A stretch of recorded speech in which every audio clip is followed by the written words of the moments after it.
Hey everybody, it's the coach. Welcome to the special Saturday edition of the NFL on EA Sports. On deck, we've got what should be a great matchup between the Detroit Lions and the Denver Broncos. With that, we're off to the Rocky Mountains. Standing by in Denver, here are Brandon Godden and Charles Davis. Coach, we find ourselves at the foot of the Rockies, Denver, Colorado, for this edition of the NFL on EA Sports. Just a short time ago, sounds loud enough to reverberate across the Rockies. They're ready for football in Denver as the Broncos get set to do battle with the Detroit Lions. With you from the booth, Brandon Gaudin and Charles Davis. CDR matchup here. A couple of teams last year that were really pretty similar, both under 500, both missed the playoffs, and they both think that they can turn things around in 2019. Yeah, how about 2018, though? A case of the haves and the have-nots. In 16-game seasons in the NFL, for the first time last year, no one finished 8-8.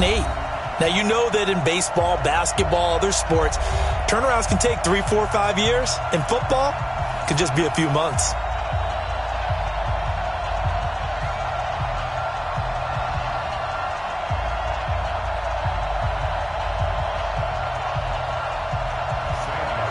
The punter and kickoff man, Sam Martin, to get us started. And this one is underway here on EA Sports. This is taken at his 4.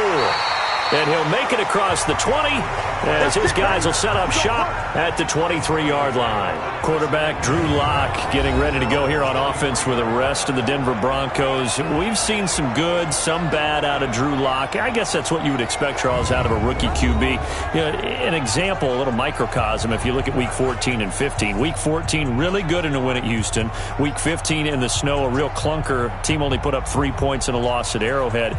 You think that he's going to be the quarterback 2020 in Denver? And might I throw in Week 13 with a late comeback against the Chargers at home where they kicked the game-winning field goal. What a way to get started. I do think he'll be the starter Week 1, 2020. Rolling the dice year in and year out on a quarterback is tough to do. They spent capital last year, second round, getting Drew Lock, but many thought he would be a first-rounder. Yes, he'll have his ups and downs here down the stretch. We know that. But at the same time, I do think there's an investment there. I do think there's potential there. And you're asking me to predict? I'm saying Drew Lock takes the first snap in 2020 for the Denver Broncos. Ball up to the 35 now as they come up on 1st and 10. Lock now on 1st down. Finds his rookie first-rounder. It's Noah Fant. And getting this just shy of midfield, they'll spot it at the 49. Give them 14 yards there and a Denver first down. Fant, the first-round pick out of Iowa, taken 20th overall. Second tight end taken in the draft. Amazingly, the second Iowa tight end taken in the draft is teammate T.J. Hockenson. 8th overall, he was selected by the Lions. But Noah Fant really wowed everyone in Indianapolis at the Combine and now trying to parlay that into an impressive NFL career. A quick observation, Brandon, because early on in this game, I'm seeing linebackers playing with their noses close to the line of scrimmage. And my guess is the wheels are turning on that other sideline. As a play caller, you're filing that away right now, aren't you? Yeah, you're trying to find that opportunity later on when you can play action them or stick something to them between the second and the third level. 60 Pittsburgh. Hey, D-line, let's get in there. Let's get in there now. Go. Get it. On 2nd down now, it's Lindsey. And he'll lose yardage here. Back at the 47. That backs him up 1 yard and brings up 3rd down.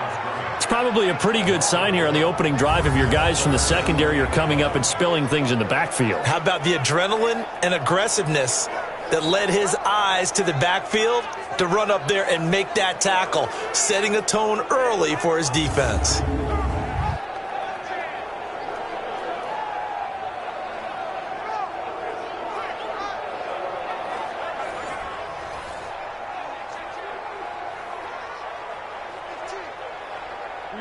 And the Lions going with an extra DB here on 3rd down. Throwing his Lock on 3rd down. And the throw there going to be incomplete. You hear the calls for a penalty, but I just don't think so. I think in this situation, the defender was making sure his guy couldn't hold on to the football. So I don't see anything to warrant a flag. No, I'm with you. There was contact, but I'm happy they kept that flag in the back pocket. Second-year punter Colby Wadman out there now for the Broncos. Jamal Agnew is deep to return it. And the kick's away as he angles this one for the sideline. And no return here. Where will they spot it? They say just outside the 20-yard line. Detroit Lions getting ready to set up shop for their first offensive series. And as we think about the quarterback position, it's been a revolving door in 2019. Of course, Matthew Stafford, longtime starter, out with a back injury. They turned to Jeff Driscoll for 3 weeks. He was then sent to the IR with a hamstring issue. So enter undrafted rookie David Blau from Purdue. His first start on Thanksgiving Day. But through all of that, do you see Matt Stafford, Charles, as the Lions QB in 2020? If he so chooses to be the quarterback in 2020, yes. And what I mean by that is, at this stage of his career, does Matthew Stafford go to his front office and say, hey, I've been here a long time. Things haven't worked out the way we wanted. I want to go to a place where I have a chance to win right now. And that's not unprecedented. I'm not sure I see Matthew Stafford doing that. If he wants to be the quarterback of the Lions in 2020, the job most certainly will be his.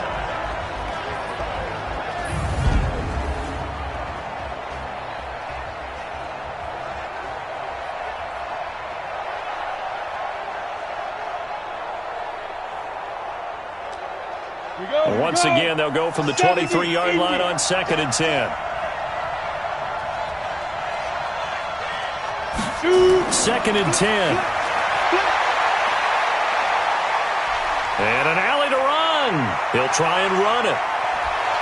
And he'll be taken down, but not before they work it across midfield. A gain there of 30 big ones.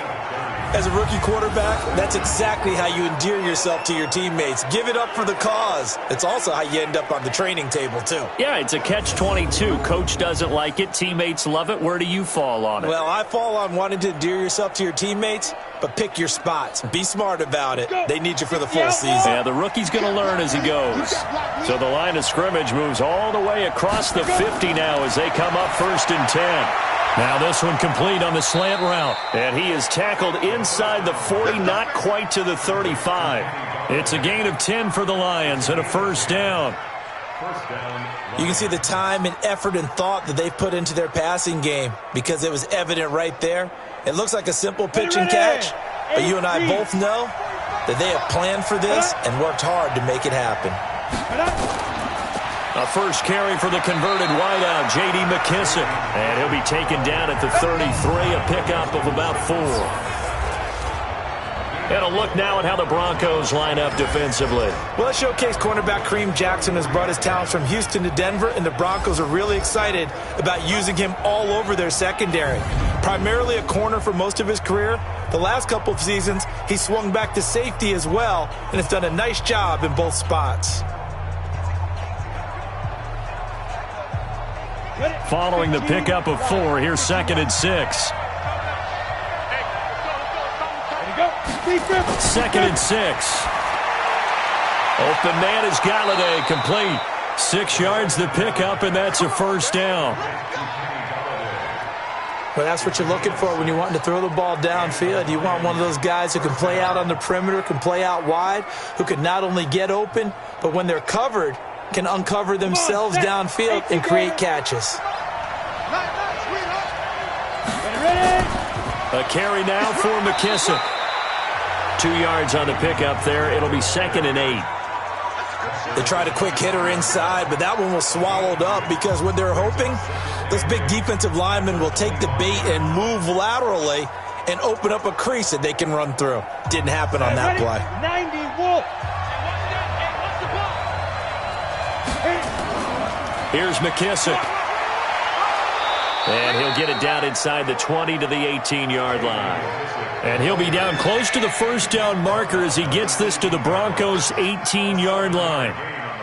That was a good run, and it got to the second level. And what I mean by that is that's where the linebackers usually play. First level being the defensive front, last level being the secondary. But the strong safety position ended up making the tackle, and oftentimes we call them a hybrid. Combination defensive back, combination linebacker. We saw the linebacker make the stop. And stopped a few yards shy of the goal line at the 3. They're able to convert on third down, and that sets up a 1st and goal. Pretty solid start for the rookie here on this first drive, Charles. Able to have some confidence, stepping back into the pocket, move around a little bit, find open receivers, and deliver. That just means his confidence is going to continue to grow because he's getting more and more comfortable with each completed pass.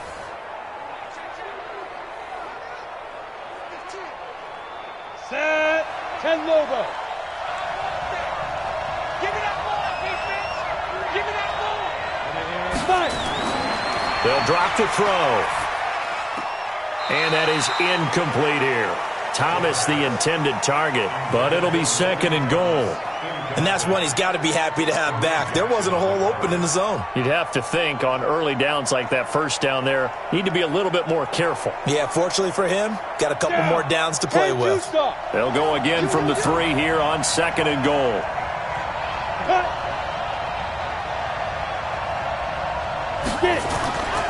They'll run for it with Bo Scarborough. And he's going to be brought down by the face mask. Here come the flags. This is going to get him a 1st down. Defense.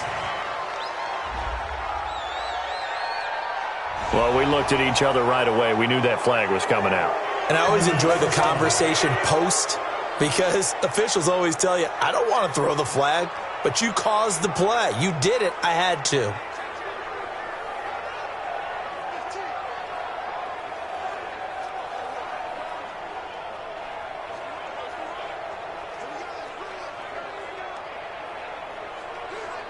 So the ball's moved to about the 1 after the penalty, 1st and goal.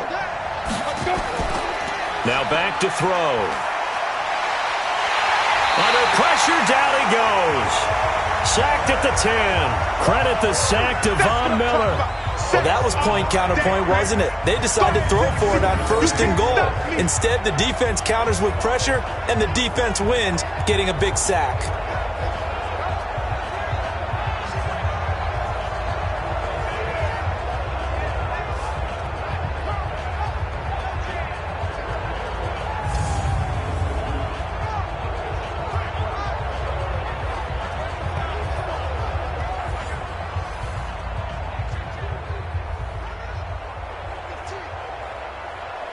Now from the 9, here's 2nd and goal.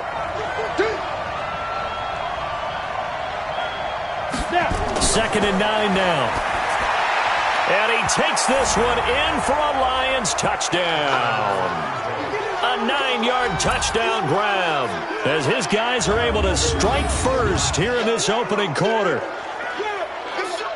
Those are the drives that prove a lot. You got a rookie quarterback, Charles. You're on the road, takes him down, throws the touchdown pass. And in a game like this, with, as you described, a rookie quarterback, the team usually says, okay, we got to take care of this guy. We got to protect him. But when he goes out and plays like this on the first drive on the road, he doesn't have to say, I'm here to be your leader. They just need to follow him. Extra point good by Prater. And it's now a 7-0 game. So that one a long 11-play drive. And it's capped off by a touchdown for the Lions.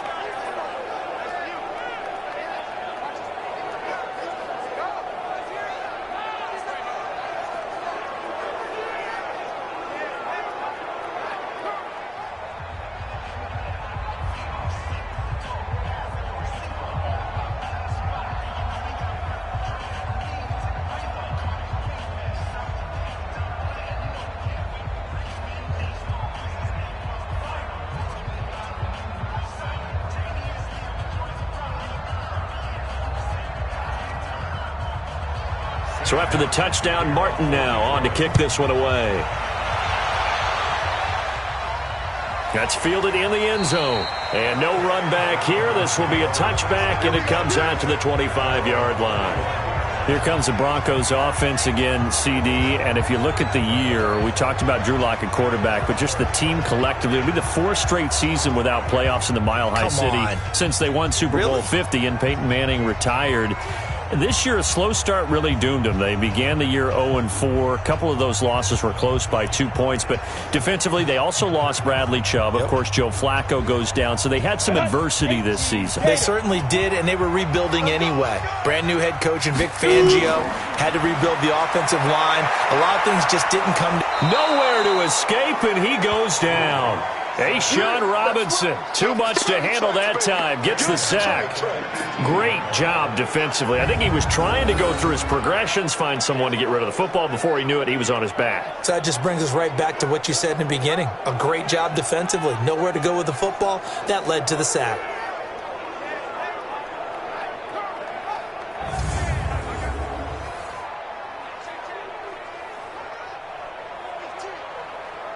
Now, following the sack, they'll look to make amends on a 2nd down and 17. To throw it is Locke. And this is going to wind up incomplete. The coverage there too strong on the deep ball, and now they face a 3rd down. The offensive starters now for the Broncos. And how about Phillip Lindsay's rookie season? Began the year 3rd on the depth chart. Finished it in the Pro Bowl. Not bad for an unrestricted free agent out of Colorado with speed to burn. An incomplete pass on that last play, and that means they'll need to come up with something here on 3rd down. On 3rd and long, it's Locke. And that is incomplete.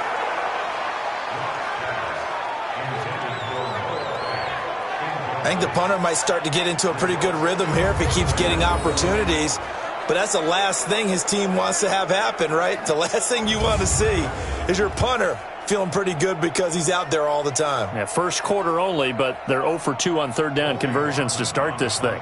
The Broncos send out their punter now as the drive goes backwards, so he's on to punt it away.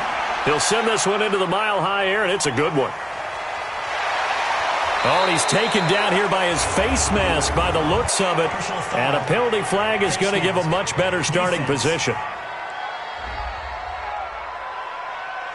So that flag will cost him 15. And it doesn't matter anymore how you get the face mask. Any part of it, that's going to be 15 yards.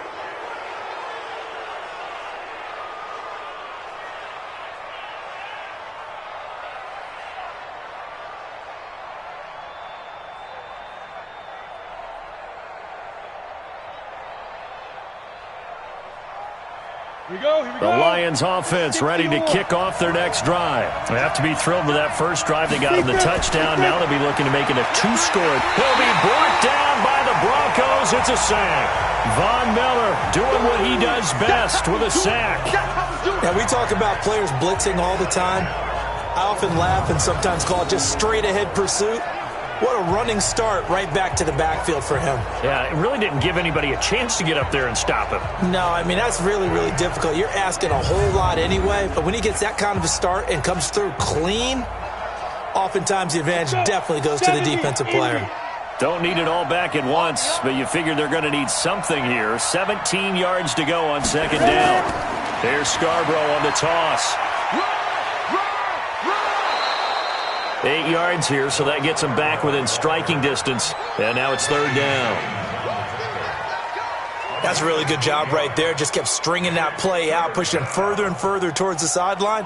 Really good fundamentals by that defense. He was trying to put his foot in the ground and turn upfield. He just couldn't. No, they really had a picket fence in front of him. No room to find to get upfield. They'll look to throw here. Nowhere to escape, and he goes down. Von Miller able to get in there for his 2nd sack of the afternoon. And that is the 3rd sack this offensive line has allowed this first quarter. Man, that puts him on pace. Let me do the rudimentary math here. To be sacked 12 times in a game. I know he's not going to go for that. I wonder if it's going to reshape what they decide to do on offense in terms of play calling. Well, I can tell you what, when he popped up, shaking his head, frustrated right now behind center. On 4th down, here's Sam Martin on to kick it away.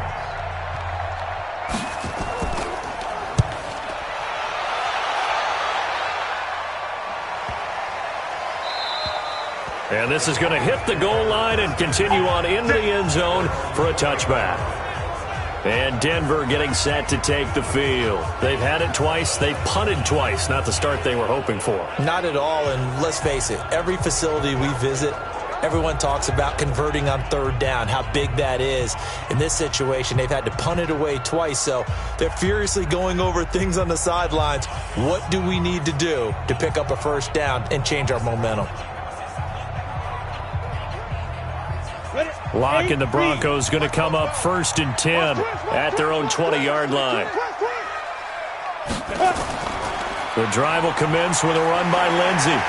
And he'll go down at the 26 following a gain of 6. Well, we talked about Phillip Lindsay so much last year, but it bears repeating. Undrafted in 2018, the Broncos would sign him in May, and that was a good decision. He would have a 1,000-yard season, 9 touchdowns en route to a Pro Bowl appearance. So from undrafted to playing in the Pro Bowl in 10 months, that's pretty clean living for Phillip Lindsay. Now a deep ball here, hauled in just past the 50. And he'll take this to the other side of midfield before going out of bounds. A gain of 28 yards there and give him a first down. So the defense blitzed. A nice job picking that up, completing the pass. And how in sync was the quarterback in his center on that play? They saw the blitz, made the appropriate calls, got the line engaged because now they know there are going to be extra guys coming at the quarterback, so they got their assignments down pat and kept them away from him, and he's able to step up in the pocket and fire one now for a really good strike. Locke now on first down. He's got his big tight end, Fant. This will be stopped about 2 yards shy of the marker. 8-yard gain, 2nd and 2. Now that's staying ahead of the chains. Really good pickup on first down, hitting the tight end there. Now it brings up a 2nd and manageable. Just found a hole in that zone. Facing a 2nd and 2 after that last catch, good for 8 yards. Now Locke on the bootleg. He's got his 6'5 receiver, that's Tim Patrick. Give him 14 yards there and a Denver first down. And another thing that makes the comeback route really effective is that oftentimes after you've made the initial move, receivers breaking away from the defensive back, and that makes it a really tough play to defend. A nice chunk of yardage picked up there. Throwing on first down is Locke. Throwing middle, but it's incomplete. Cortland Sutton was the man he was looking for. That'll bring up 2nd down. And now the Lions' defensive starters. As the Detroit Lions continue to rebuild their defense, they were so excited about the opportunity to acquire defensive end Trey Flowers from New England, who always put on big performances in the playoffs and in Super Bowls. And now the Lions looking forward to seeing that game in and game out. 7.5 sacks is his career high. They'd love to see that number get to double digits. An incomplete pass leads to 2nd and 10 from the 25. They'll try the draw, Lindsey, and give him about 3 as he gets it down to the 22-yard line. Pretty good little 2-play sequence there. You force the incompletion, then a very short pickup. Yeah, now maybe you bring in an extra defensive back or 2 because you want to try and defend on third down. They like to play those nickel or sub packages, don't they? For the Lions, an extra DB in the game now here on third down. From the gun on third down, Locke. And this is going to be incomplete. And what did we talk with them about prior to the game? Their ability to move the chains, pick up first downs. So far, 0 for 3 on third down. If that continues, they'll have little chance of winning this one. So on fourth down, on comes Brandon McManus and the field goal unit for the Broncos. And this a 39-yard attempt. The kick by McManus is good. And they are on the board, but still trailing. It's 7-3. So they do get 3 points, but that's now 3 drives with only the 3 points, not a ratio that's going to win you many ball games. Not at all, Brandon. And think about it this way. We all know payoff is the key, right? And wouldn't we love to have the concession on every T-shirt that's been printed in football that says finish on it? Because that's the mantra everywhere. Got to be able to finish drives, put points on the board.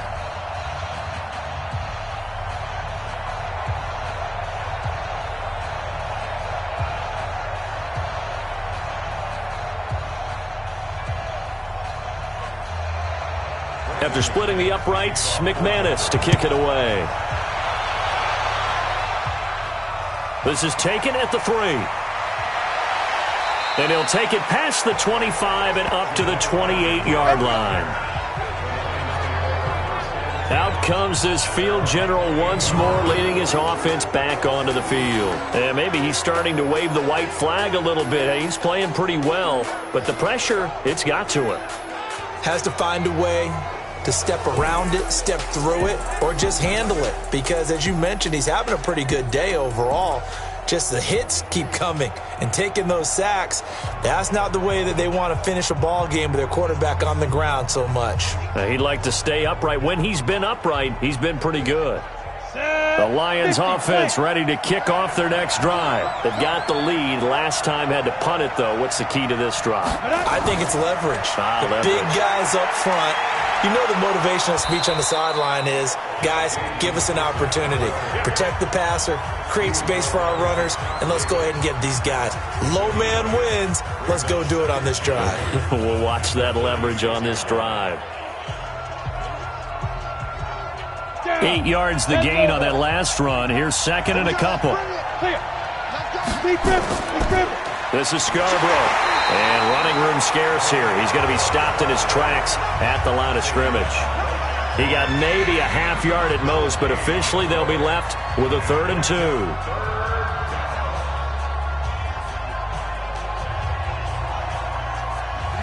Set. 10-2 stop. Watch that in. Watch that in. Tight end's right. Tight end's right. Come. Get it ready. They'll go to the air here on 3rd and 2. James has it. And he's got the first before he's brought down at the 39-yard line. It'll be a pickup of 4. Good enough to earn him yet another first down. We've seen quite a bit of the short passing game here early on first quarter, haven't we? We have, and I think it works a couple of ways for this team because, number one, you throw the short game until they stop it. And if they're not going to stop it, you keep throwing it, and occasionally you'll break a tackle and turn into a bigger gain. Also, if they start to creep up, start to pressure receivers, now you go over the top, take it deep, and now you get some of those big shots downfield. Now they'll run it with Scarborough. Call it a gain of 4 on first, and that'll make it second down. One thing to keep in mind, partner, especially in the second half, when you've got a running back of this size, of these dimensions, I can just tell you, attrition does set in for a defense because you're excited about hitting him in the first half. Maybe not so much in the second half, and some of these shorter gains turn into bigger runs later. They run. This is Scarborough. And this carry not as productive. He's swallowed up at the line of scrimmage. No gain on the play there, so they're left with a 3rd down and 6. And as a defensive end, getting off the ball quickly, swarming to the football, making a tackle, that's what we saw right there. Yeah, and that's what their job is. And really, a lot of the time, they have to throttle back a little bit in the run game because you know those defensive ends, they're like in a sprinter stance. They're just heading straight for the quarterback. That was good recognition on that play to hold them to no gain. Now a 3rd down throw, but it misses the target, incomplete. They went with the dime look that time on defense, just flooded the field with defensive backs, blanketed everyone, took away all the passing angles, thus the incompletion.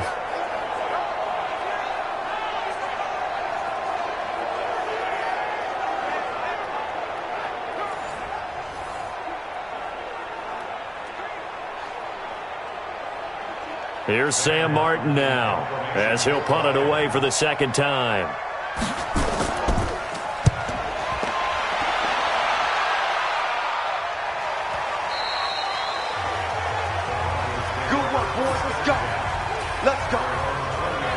Here's the Denver offense now as they get set to take over here. And after the field goal last time, we'll see what they can get here. And at least they got points out of the last drive, Charles.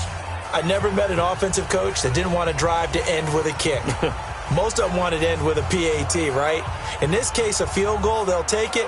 Way better than the alternative, which is a punt. Yeah, but you've met fan bases that wanted that, that weren't happy with that field goal. I haven't met a fan base yet that wants to drive to end with a kick, other than the extra point. That's it. Lock gonna throw. This is the tight end fan. No gain there on the completion. 2nd and 10. That was a nice throw out there to the flat, but they defended that pretty well. The hope is to go ahead and put it on him so he can turn and get upfield and gain additional yardage. There just wasn't anywhere to go on that play. Had the completed pass, but for no gain, stopped right at the line, so it's 2nd and 10. On 2nd down, a run with Lindsey. And he is met in his tracks behind the line of scrimmage. After 1, 7-3 the score on EA Sports.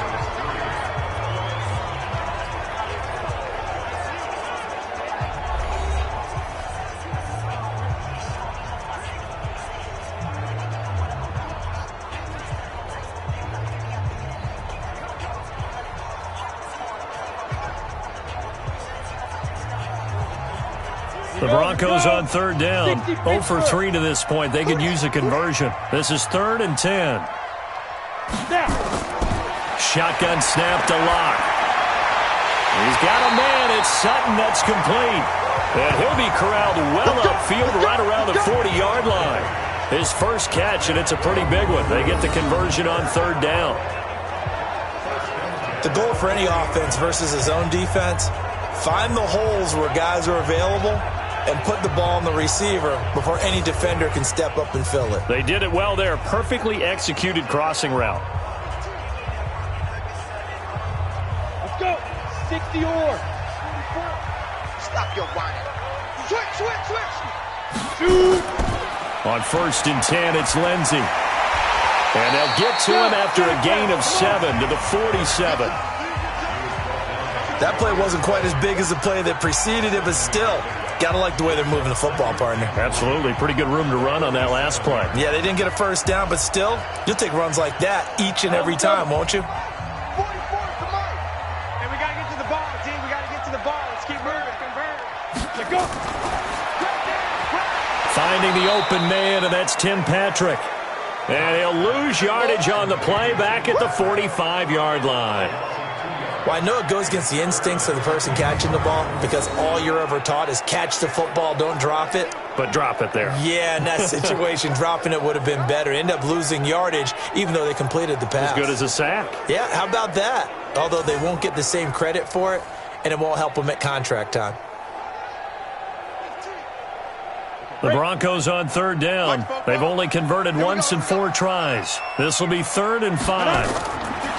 Locke working out of the gun. And that will be incomplete.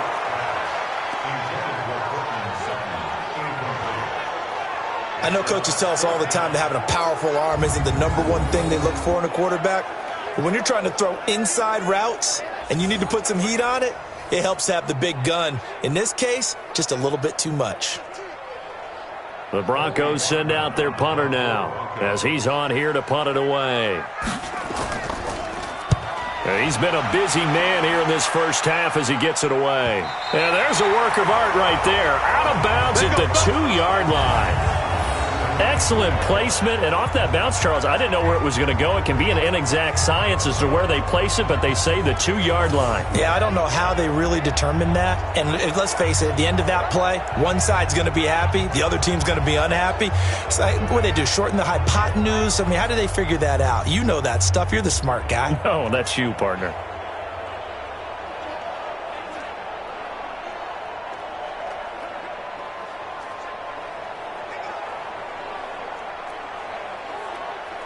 Ready.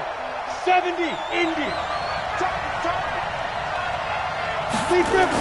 They'll start things on 1st down with Bo Scarborough. And he's able to get him a small cushion before being taken down at the 5, a gain of 3.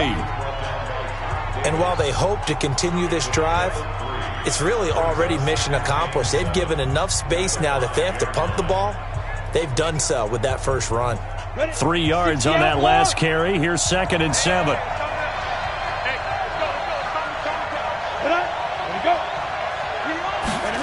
Well, they'll run it here on the jet sweep. And a short gain here as he gets it up only to about the 6. They had 3 yards on 1st down, just 1 yard there. Well, they had that one sniffed out. Excellent run blitz. Stopped that one for a short gain. What makes a good run blitz a good run blitz? The ability to stay on task, to follow up your assignment, go to the gap you're supposed to cover, and not be deterred by anything else. Back to throw. This one complete to Lacey. And he's brought down, but not before they get it across the 20-yard line. 15 yards for the Lions there on a first down. Now that was pretty. They executed that curl route versus zone coverage, and that changes things a little bit because against man, it's often a tight curl, tight, sharply run route. Against zone, you're just looking for that open spot, that dead area, so you may curl it a little bit wider just to get to that place. And usually a tight window. He fired a bullet in there for the completion. Now they can breathe a little easier, some room to operate as they've got it 1st and 10 now out past the 20. They get just 2 out of it there, and it's 2nd down. The goal of a wide receiver screen is get enough blockers in front to create a wall and let him pick his spot to run the football. How about the defense there, swarming to it and not allowing that to happen? Did not let him get downfield. Ready. Check 45, get in the weight room. Get in the weight room. Here's 2nd and 8. Throwing over the middle, and it's incomplete. Kenny Galladay, the intended receiver, and it's 3rd down. One thing I have learned, receivers don't mind high throws so much to the sideline, but do that over the middle to them, and not only are the DBs going to throw a little verbal trash their way, when they get back to the huddle, they're going to have a few words to say to their QB, aren't they? Yeah, hung out to dry a little bit there on the high throw. Luckily fell incomplete. He'll get this one to Galladay, and they will stop him short. They get him to the ground at the 27, no first down. They didn't get the first down, but I have to say I do like the call. I like what they were trying to do. Try and hit your receiver on the run and see if he can pick it up, keep it on his feet, get a little rack yardage. Yeah, but a nice job defensively to get to him and keep him short of the first.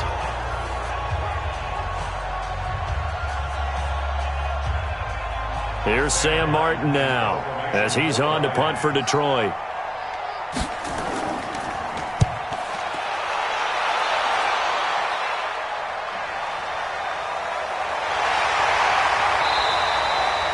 That'll be put in the books as a 53-yard punt. And the Broncos take over, 1st down and 10.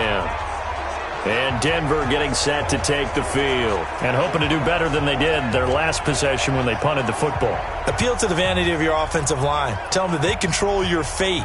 Leverage guys. Win the line of scrimmage. If you do that, you start to win 1st down. You win 2nd down. And guess what? You start accumulating 1st downs. And that's what they need in order to not punt the ball again. Lock and the Broncos going to come up 1st and 10 at their own 19-yard line.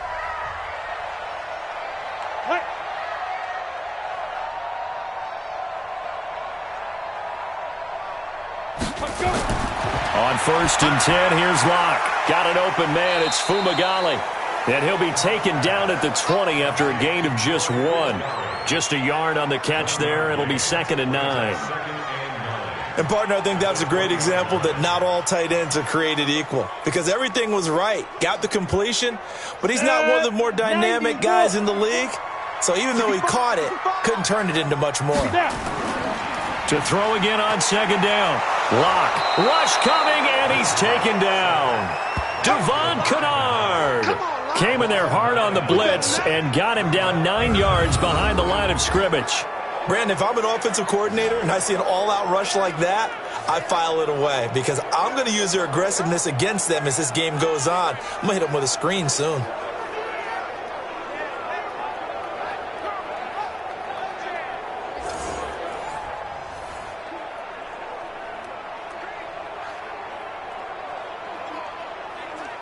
After the sack, they'll come up now 3rd and long. Yeah, I wouldn't be surprised to see them run the ball here just to try and get some space. They look to throw. It's Locke. He'll let this go deep for Sutton. A fight for the football, and it's intercepted.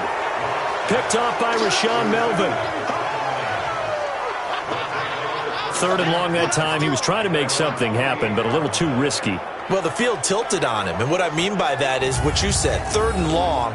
Got to push it downfield to try and pick up the 1st down. Defensive backs live for this situation, and they took advantage of the young man right there.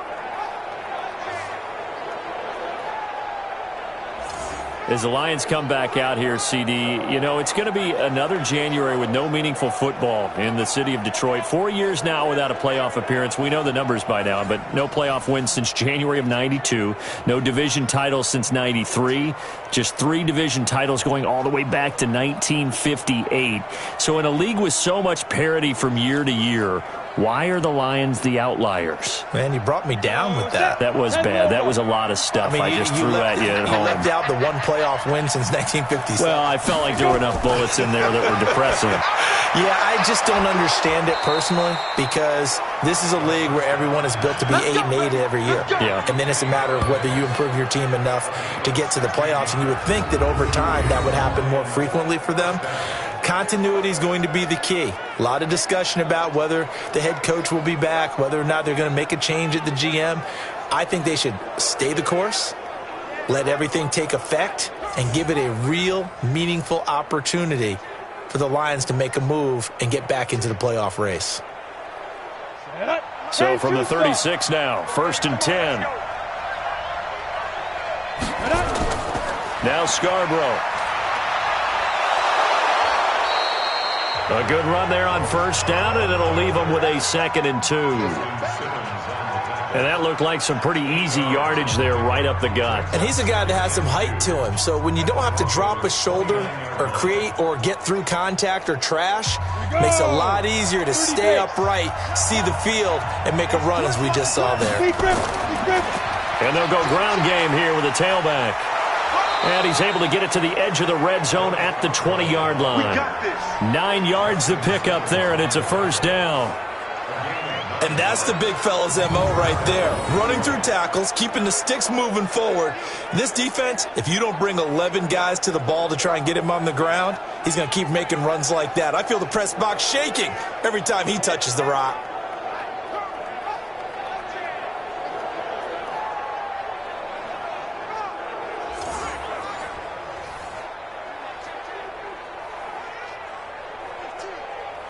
Here we go. 18 Gator. Ready? And he'll give it here to his running back.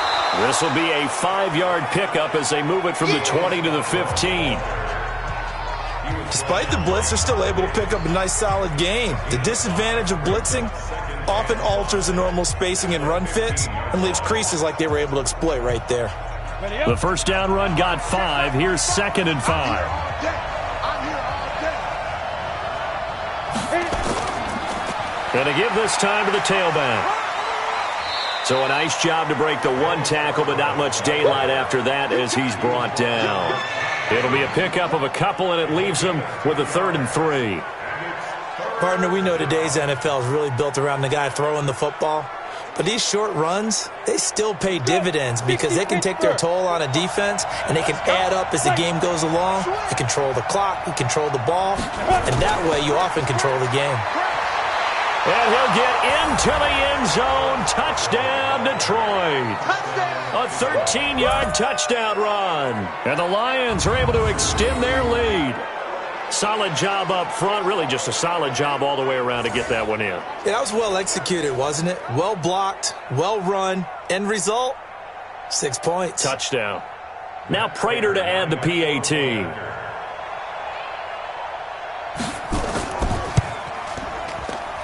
And this one's right through to make it a 14-3 ball game. A drive that time of 6 plays. And it's capped off by a 13-yard touchdown run.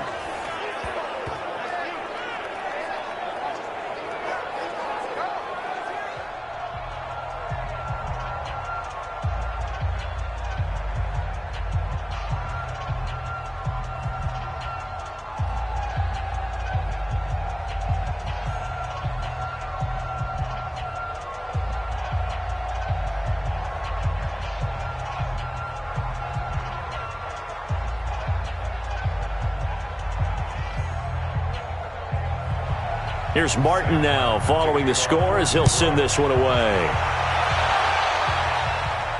This is fielded at the goal line. And a pretty good return here. He'll be stopped just shy of the 25 at the 24-yard line.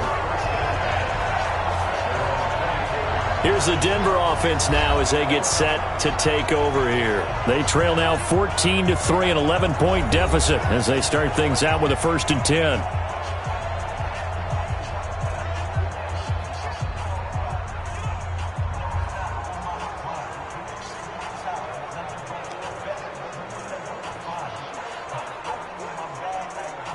Lock and the Broncos going to come up 1st and 10 at their own 24.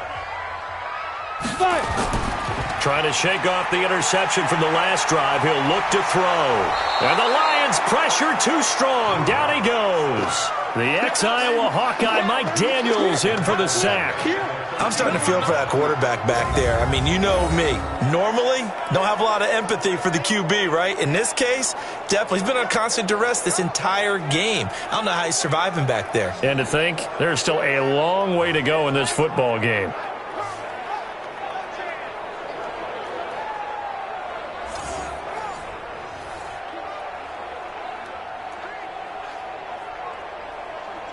Sacks a growing theme in this first half. This is 2nd and long.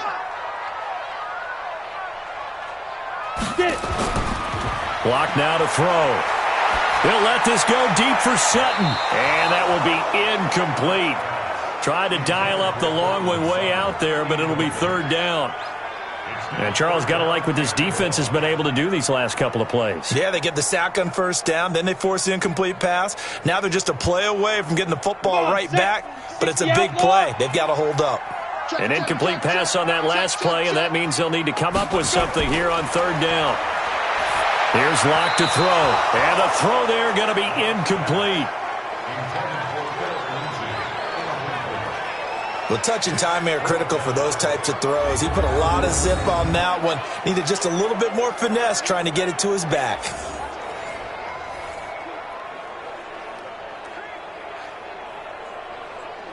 The Broncos send out their punter now, standing about a yard deep in his own end zone.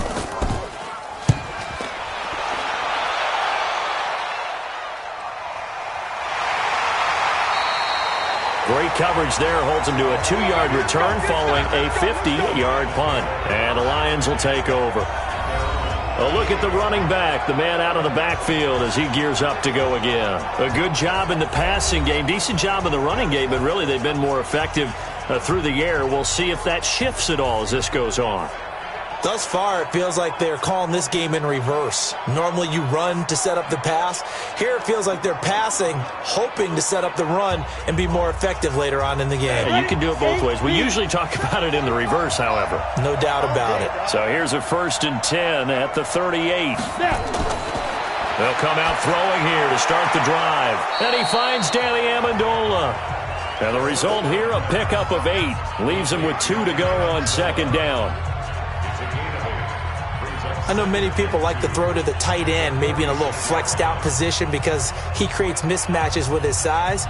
But slot receivers do the same thing with their quickness, their speed, and their route running savvy. Here's a play fake as they set up to throw. He's going to launch this thing way downfield. And that's going to be incomplete. Good effort there trying to take a shot, but it's 3rd down. Those passes out that far wide always make you hold your breath a little bit. Felt like it was in the air for a while. What it does is allows a defender to gain some ground, come from a long distance, and have a chance to affect the pass. After the incompletion, here now, 3rd and 2. Now a handoff here to his running back. And he will have the 1st down as he's brought down up near midfield. It's a 1st down following a gain of 3. But we tend to give those running backs that are slashers a lot of credit. But how about guys who are maulers? Because that's who you want in short yardage situations. And we just saw that occur right there, didn't we? Vertical, downhill running.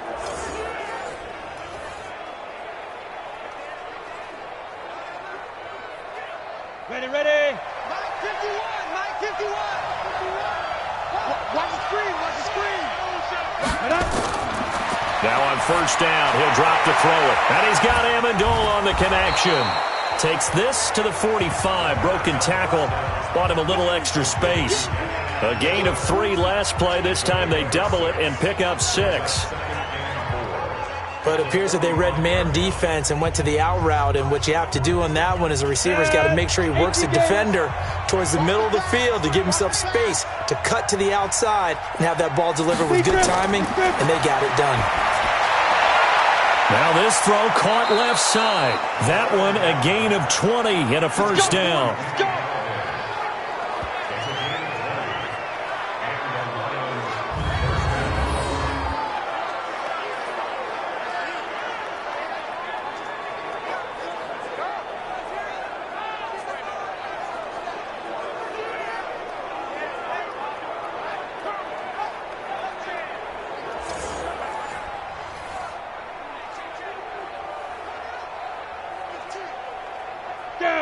This quarterback now 11 of 16 through the air. It's 1st and 10. They'll set up to throw. And his throw is incomplete. He was looking for his big tight end there, Jesse James. And that'll bring up 2nd down. Looked like he had a couple of different options as far as who to throw to on that play. And who am I to say this, but I'm not sure he made the right decision. Well, the window of opportunity is always going to be small in the NFL. That's why those quarterbacks who make quick decisions and have quick releases have the most success in this league. Now he'll look to throw here on 2nd and 10. Open man is Galladay, complete. It's a gain of 14 and a first down for Detroit. Well, they obviously read man coverage their partner, and he got downfield, broke down the defender, made him What do you mean by that? Yeah, he made him think he was going to run a different route. Probably thought he was going to take it upfield, and then he curls back inside for the completion.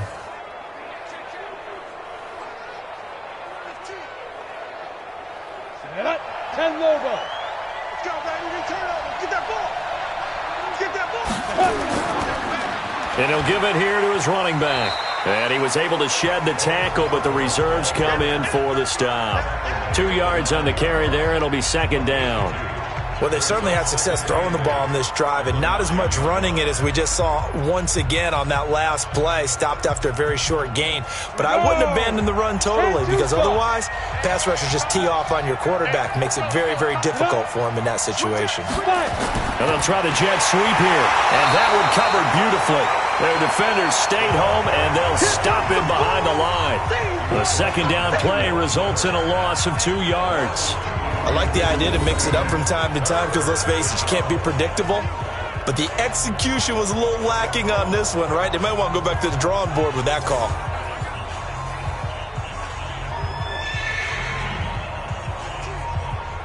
The Lions on 3rd down. They've had good success, 5 for 8 to this point. This is 3rd and 10.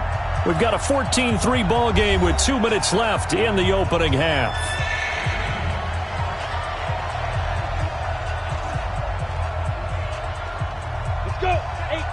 Fans, a reminder, I have a note card here that says ad-lib halftime previews. So I guess let's do just that as we'll hand things over to Jonathan Coachman in Orlando when this one reaches halftime. Did I do okay? You did great. Not a bad job. Hey. Well, writing down your ad-libs. If you print it, I'm going to read it.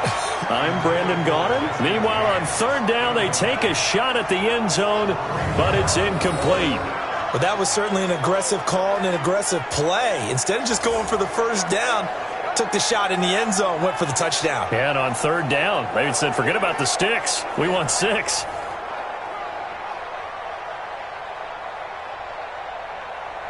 So on 4th down, the Lions turn it over to Matt Prater for the field goal try.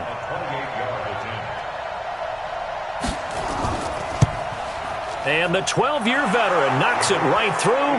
And they will stretch the lead now to 17-3. So the field goal there caps what winds up to be an 11-play drive. Well, partner, that's a lot of offense to run there to only get 3 points. So I just wonder, are they going to recycle those plays because they were successful in getting 3? Or do you go to another section of the playbook trying to find ones that get you into the end zone and get you 6?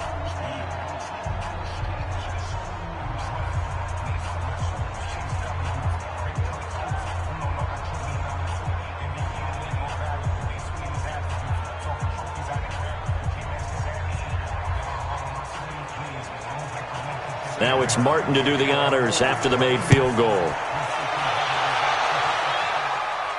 This is taken at the 3. And not a bad return here. He gets it out to the 25-yard line.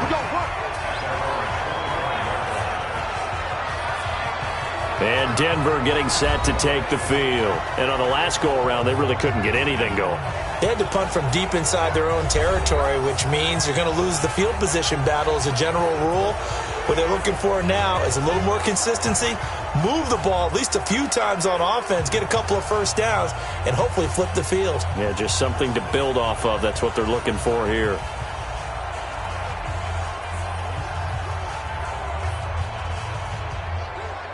You ready?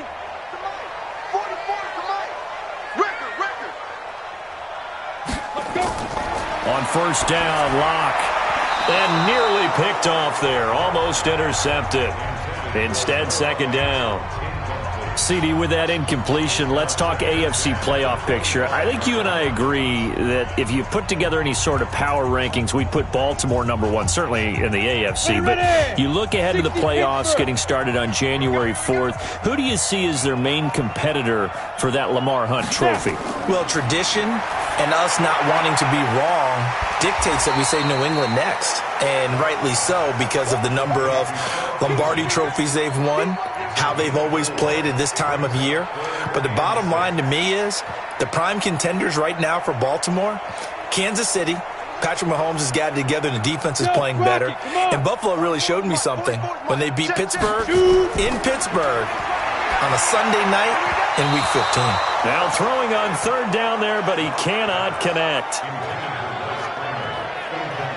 Some of the fans here don't seem too happy about what we've seen in this first half. No, not at all, and I understand why. They've looked lethargic, out of sync, and it shows on the scoreboard.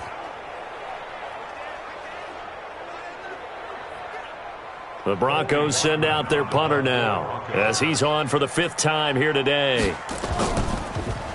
And he deserves a bronze leg as he gets this one away. So a change of possession here on the punt. And possession will switch hands, 1st and 10. There again is the running back as he trots onto the field. We're in the second quarter. They've got the lead. The lead, though, not so much because of the ground game, because of their air attack, Charles. So what they're seeing so far is the possibility of things loosening up later in the ground game. Through the air first, maybe they have to start respecting that even more as the game goes on, and then there will be running lanes to find later. Yeah, try to get him more involved here on this drive, maybe. Ready? 60 or.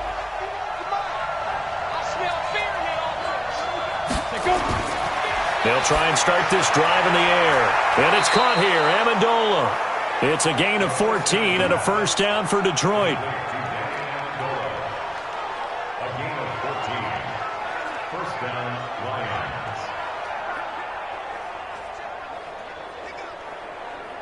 Got it. From the 34 now, here's 1st and 10.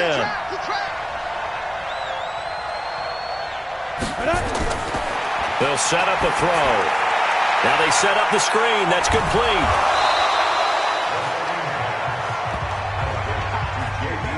For a second there, I thought that might break big. Screen pass. Looked like it was coming together. Looked like there was an opening.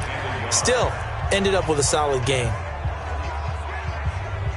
That last catch short of the marker by just a yard leaves him with a very manageable 2nd and 1. 2nd and 1. James has got it. Complete.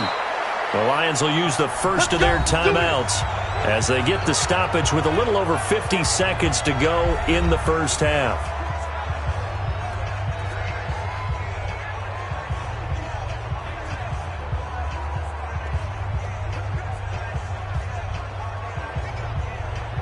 Ready, set. Mike 51. Mike 51. So we got man. Ready. Back to throw here. Going up top. And that throw intercepted. It's Chris Harris, the Pro Bowl corner. Defensively that time, they were in zone coverage. As a rookie QB, what lesson can you learn there? Well, understand this. You saw zone in college, and the defensive backs reacted. but they don't react like they do on this level. So when they're in zone and they see the ball coming to them, they'll react at least a half a second faster.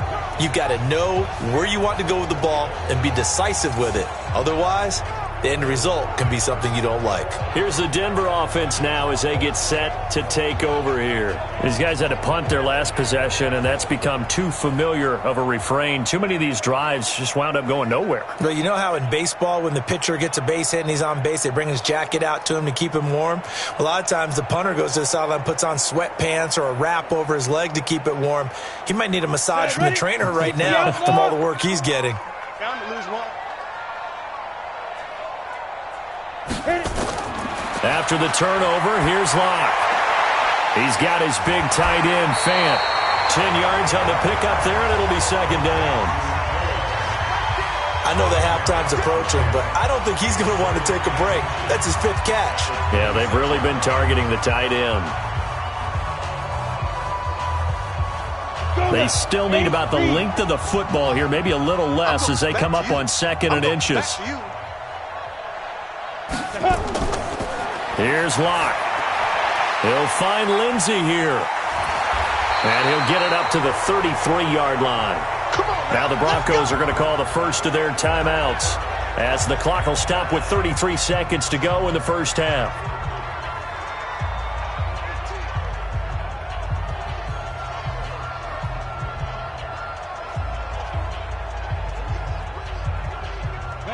So they'll come up 1st and 10 now from the 33. Pull it together.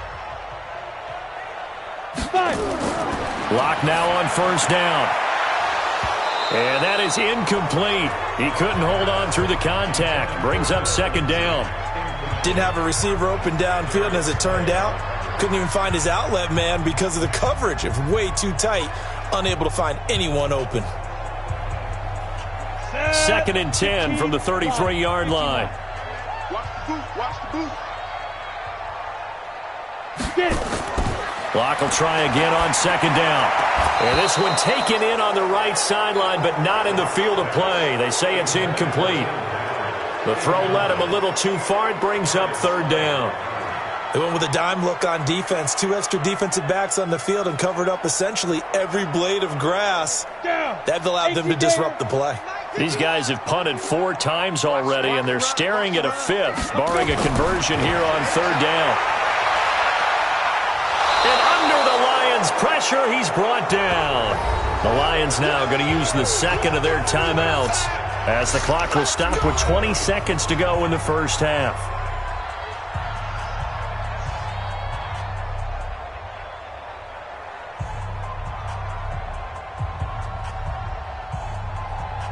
The Broncos send out their punter now as they're forced to kick for the 6th time today. He's averaging just under 50 yards a punt as he gets this away. A little juke. Nice job bringing that one back. 14 on the return. And control of the football switching hands with very little time remaining until the half.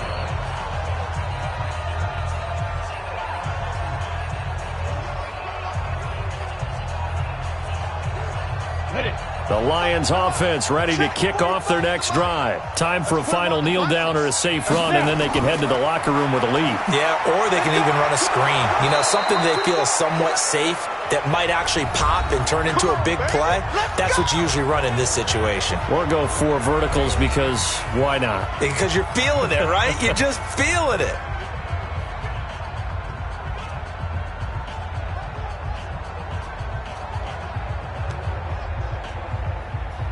And unless this is a quick incompletion, this is likely the last play here of this first half. Going to give this time to the tailback. And they'll get this just to the 47, 1-yard gain.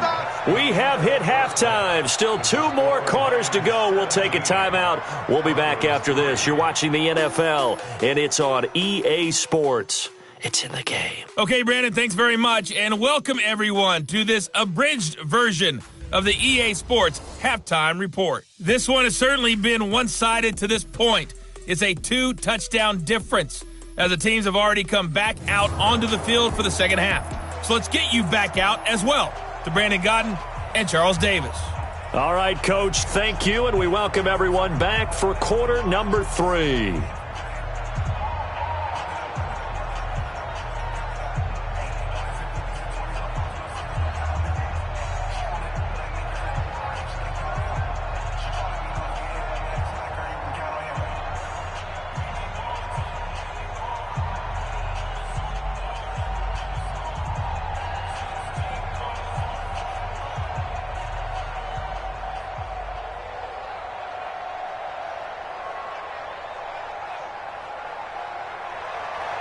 The Lions in the lead, and they're going to get the football first as well as the second half is underway. That'll be taken in the end zone. And he'll elect not to return this one, so they'll bring it out to the 25 on the touchback. The Lions offense now with a football first here to begin quarter number 3. They built a good first half lead. Now they have a chance to add on to it. And what I'm thinking is that the offensive staff spent the entire halftime just working with them on, here's what we think they're going to do to attack us in the second half. Nice first half that we've had, guys, but be prepared for some change-ups. We're going to see them when we kick it off in the second half. See how they handle any adjustments that might be made defensively.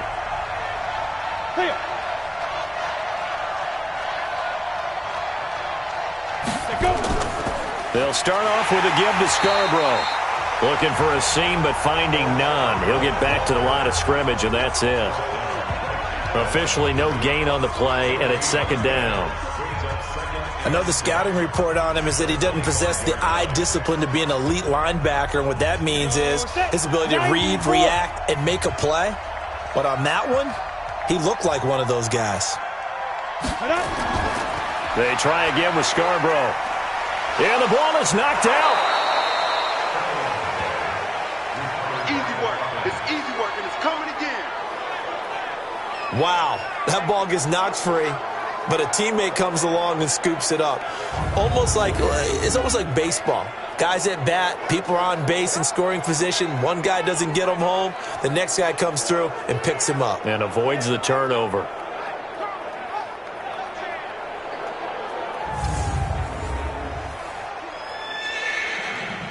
A nickel set defensively for the Broncos here on third down. They'll run with McKissick. And he will have first down yardage as he's brought down at the 41. Give him 6 yards in the first down. They're trying to show that they can run the ball and protect this lead. Give it to the backs, play a little bit of keep away, don't you think? And that's probably a good philosophy at this point, going to make that defense stand up and stop them.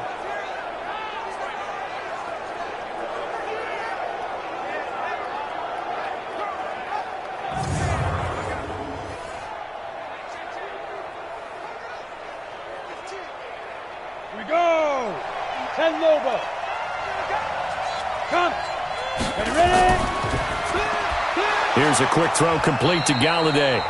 And he'll go down right around the 47 this time. A gain of 6 there on first. Nothing fancy on first down, but a very consistent type of a play. Hit that slant. A lot of people call it an extension of the running game, and it can be if that pass is completed, because you hit a guy on the run like that, he often can go for big yardage. Sets him up nicely for second down, staying ahead of schedule. Now a toss left side into the hands of his tight end. And this is going to be another first down as they'll make the tackle at the Broncos 37. One of the advantages of zone defense, as I remember it, is being able to see the play develop in front of you. One of the disadvantages, when they find those levels where they can hit you with it. Sometimes behind the corner and in front of the safety, it makes it tough to defend.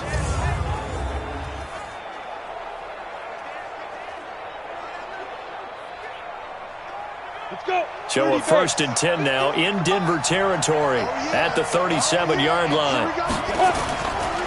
He'll look to throw. And incomplete, a drop there in the middle third of the field. That'll bring up second down.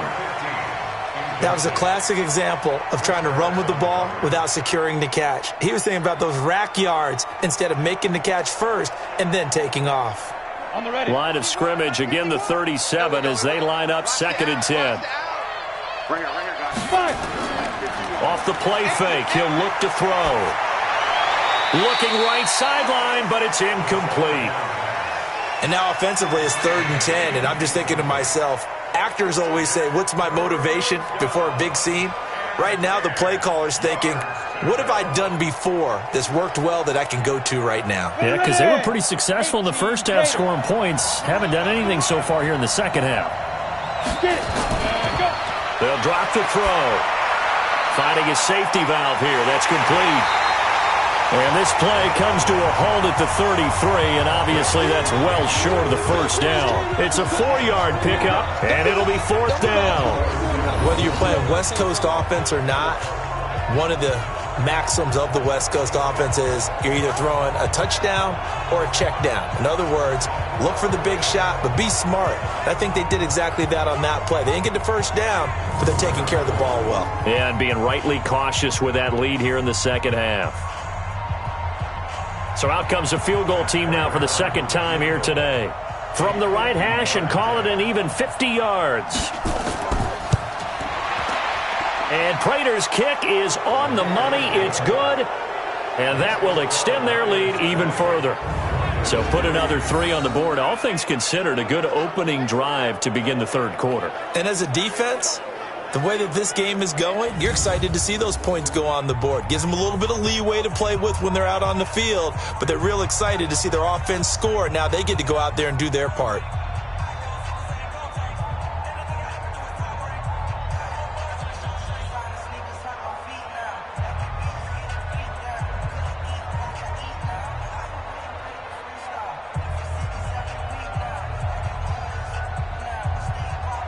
Now it's Martin to do the honors after the made field goal. This is fielded a couple yards deep. Oh, look at that. And he'll be brought down at the 23, make it the 24-yard line. So now a look at the Broncos as they head back out there for their first possession of the second half. These guys had to punt last time. It has not been a very fruitful game offensively thus far. They haven't even made a trip to the red zone. And I know that everyone's going crazy on that sideline because that drives you berserk to come off the field, not really move the ball well. As you said, not even get to the red zone, let alone, not even put points on the board. They've got to just take a deep breath, relax, try and figure out what is working and call more of that. Lock in the Broncos going to come up 1st and 10 at their own 24.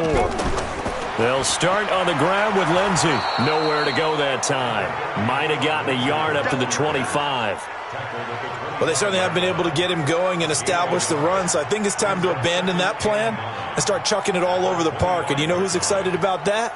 The defensive front. They got a chance to pin their ears back and get after him now. 60 yard.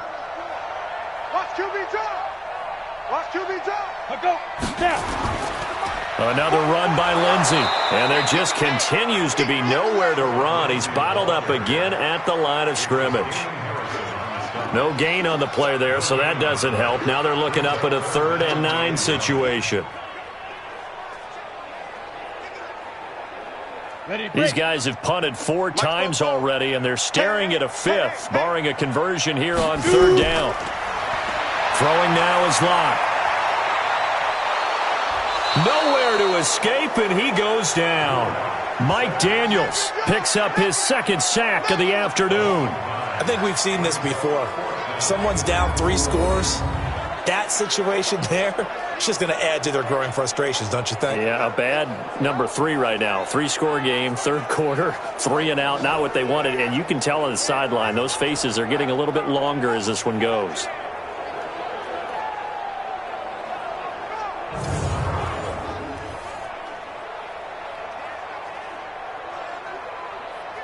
The Broncos send out their punter now, standing just outside his own goal line.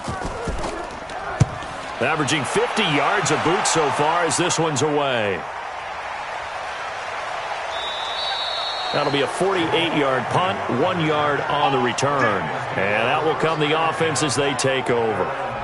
Here comes the field general leading his offense back out there for the next possession. And you think he personally is evaluating his game so far? He was pretty good in the first half, been good so far here in the 3rd quarter. He's got to like it, right? Not looking for the dramatics here. Not trying to set the world on fire in terms of stats. It's almost like you're driving. Hands at 10 and 2, alert for anything out there, watching for trouble on the road, and making sure you get the team home. The bus driver. See if he can drive the bus here again on this drive. They'll come out throwing here on first down. Looking left side, and he's got a man. That's James. He'll get a dozen there, and the Lions have a first down. Well, that tight end position, it just seems to continue to evolve every year in the NFL. Yeah, you're getting really terrific athletes. A lot of them maybe were wide receivers at one point. They continue to give you speed, great hands, and big bodies, which make them excellent targets for quarterbacks. Now this one to his tight end out on the right side. And he'll be brought down at the 48-yard line. 5 yards on the catch there, brings up second down. Nice rhythm throw there on first down. He located his tight end, made a nice easy pitch and catch. Hoping he can break a tackle or two. Wasn't able to do that there, but still good yardage.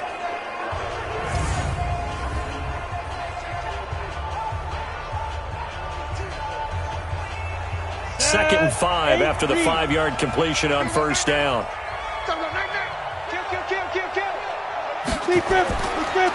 Now a handoff here to his running back. 5 yards on first down, but now just a 1-yard pickup there on second. Well, that's not a run that's going to make any of the highlight tapes, but they've been moving it well all game on the ground. This is another one that keeps them moving forward.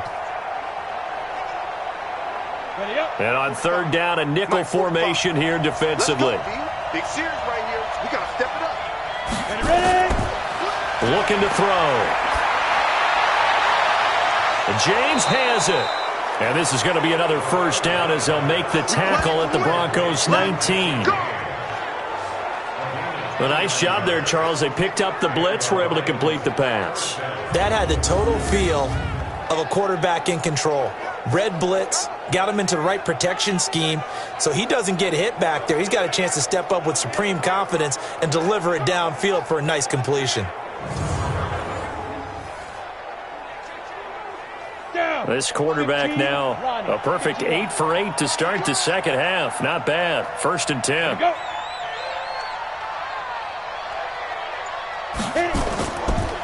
And he'll give it here to his running back. And he'll take this down for about 4 yards, down to the 15. Third quarter and you've got the lead. You're not ready to go into that 4-minute offense to close the game out, but a running game can really benefit your team right now. The run got 4. Now they deal with a 2nd and 6. 2nd and 6. Amendola's got it complete. And he's going to be brought down just shy of the 5 at the 6. 9 yards on the play there, and it sets him up first and goal.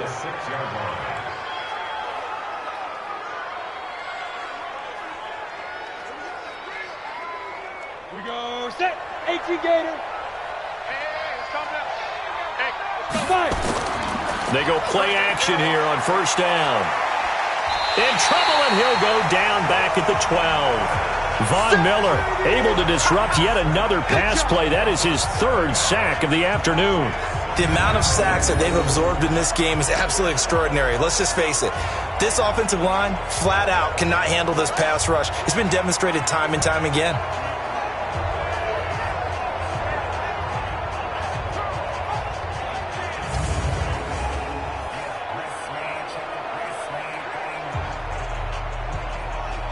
So first down went in the wrong direction. They're at the 13-yard line. Here's 2nd and goal. 2nd and 13. And that one got tipped. Kind of threw everything off. It brings up 3rd. So much of this game is about leverage. We always talk about low man wins in the trenches. Well, it's like that in just about every position. And sometimes, if you lose that leverage and you're losing the battle, just jump up at the line of scrimmage and try and bat the ball away. And that's exactly what happened there. They'll look to throw on 3rd and goal. And that is incomplete.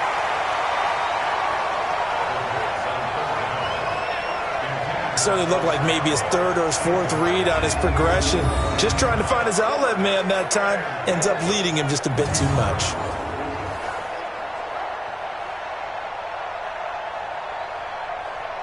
So now here comes the field goal team for the third time today. Prater's kick is good. And that will push this lead up to 20 now. So 3 field goals that he's hit now. This last one helps him stretch out the lead. He's been solid, hasn't he? And he lives up to the adage that every offensive coach has ever said to us. We want to end every possession with a kick, right? For them, it's either extra point, field goal, or at worst, a punt. In this case, it's been 3s.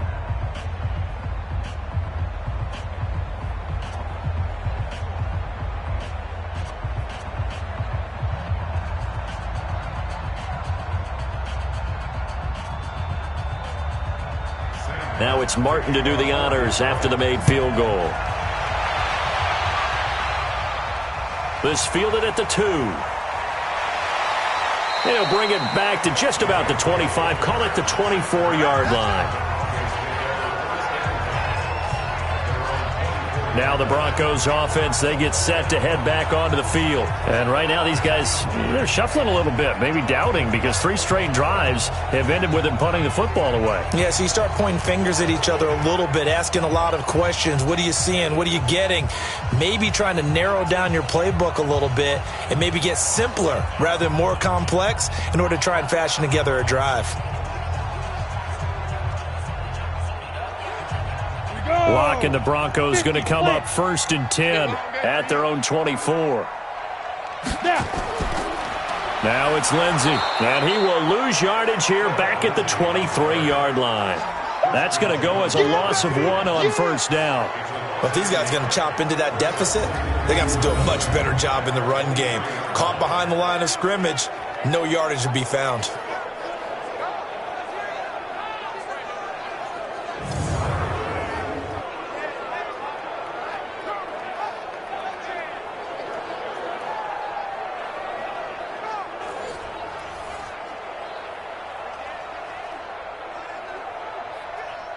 After the loss to start out, here's 2nd and 11.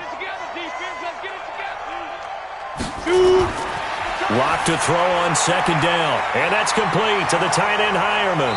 And he's taken down, but able to slip across the 35. That one good for 13 and a Denver 1st down. I like how they work the tight end on a nice little under route there. And if you're going to give him that much space, he's not even going to catch the football. He's going to run away from you a little bit, and that's exactly what he just did there, picking up extra yardage.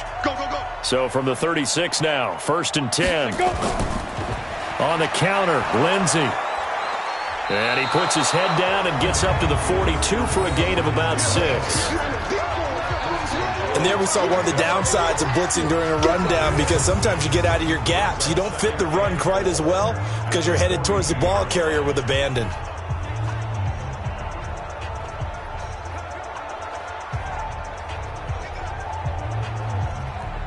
The last run got 6. Now 2nd and 4. Faking the give to Lindsey. Here's Locke. He'll let this go deep for Sutton. And he bats it away, and it falls down incomplete. It's been this way most of the afternoon, hasn't it? This secondary, it really put this receiving core on lockdown. Listen, they've worked together like a basketball team that's playing excellent defense. Great communication, doesn't matter whether it's man or zone. And especially against deep balls, as we saw there, they're not giving up anything to them. On 3rd down, here's Lindsey. And he won't be close to a 1st down as he runs into a wall right around the line of scrimmage. Call it no gain there, and it leads to a 4th down. Pretty effective blitz there to stop the draw play right in its tracks. And actually, when they blitz, draw play is supposed to work very well. You're supposed to have them bypass the runner, and he slips past them. But they put their eyes in the right place, took away all the creases, and slowed him down in a big way. The Broncos send out their punter now. He's been one of their few bright spots so far.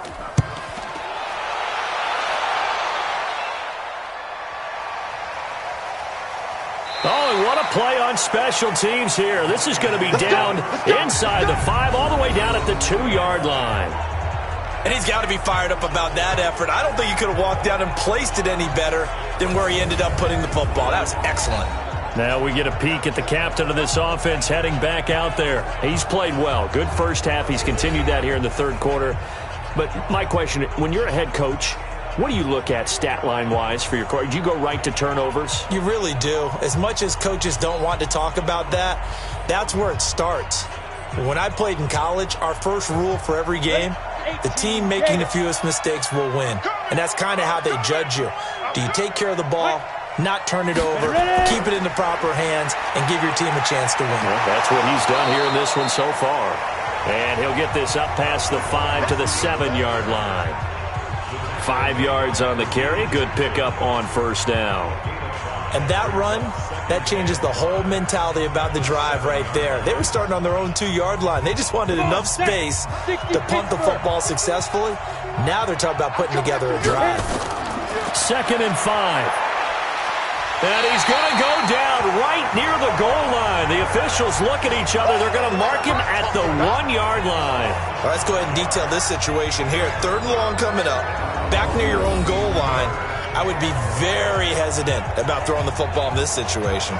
Maybe just run up the middle? Yeah, I think that might be the spot for them. You got to try and find some space for your punter because you don't want him backed up where he has to alter what he does.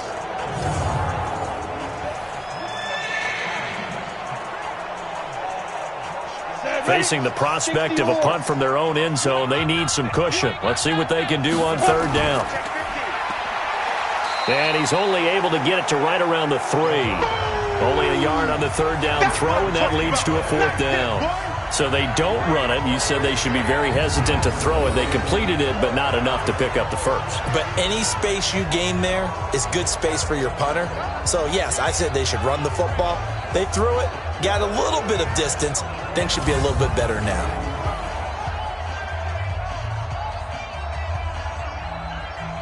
Here's Sam Martin now. He's been terrific so far. So a short drop, but he's able to get it out, and this is a good kick. Returnable here from the 38. So possession goes over here on the punt, and the offense will take over with a new set of downs. Now this Broncos offensive unit ready to head back out onto the field. And down on the scoreboard, certainly needing to avoid what happened on the last drive, punting the football. Sense of urgency has to take over for them here. They know the score. They know the situation. And by the way, the punter no longer exists for their offense. That's how they have to treat this drive. They need points. Big time. Good starting position for the Broncos here as they come up 1st and 10. Just shy of midfield at the 48. Block now to throw. Got a man open. It's Sutton. And he'll be brought down at the 48-yard line. 5 yards on the catch there. Brings up 2nd down.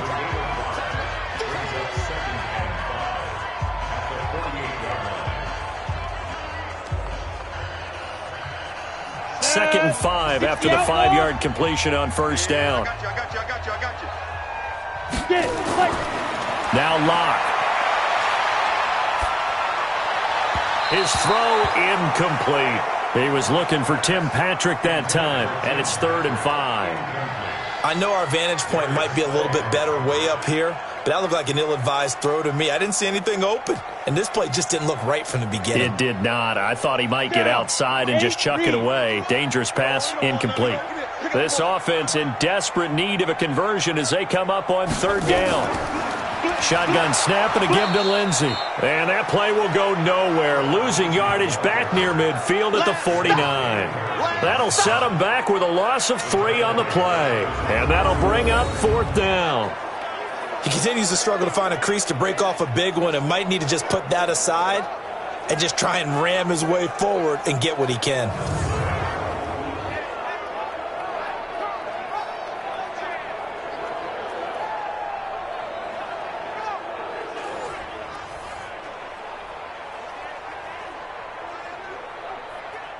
The Broncos send out their punter now as he's on to kick it away. Averaging over 50 yards a punt so far as this one's away. And problems spreading to the punt team now. This one goes all the way into the end zone on the fly, so that'll come back to the 20. Here's the Lion offense now as they get ready to take over. And now you've got the clock winding down here in the 3rd quarter. You're 3 scores to the good. What's your approach on this drive? Too early to fully commit to playing the clock game. Yet at the same time, you're also not going pell-mell like you would in 2-minute offense. This is what NFL offenses call 4-minute football. Take the clock out of the game a little bit, wind it down, but at the same time, keep advancing the ball down the field. The drive starts on the ground with Scarborough. And he'll be upended after a gain of 5, up to the 25-yard line.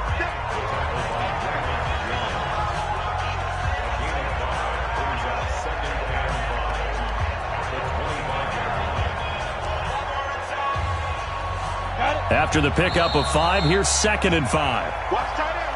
And they're not going to get to the line to run another play. So we will switch ends as the third quarter has come to a close. And that'll do it for the end of the second quarter. This is the NFL, and it's on EA Sports.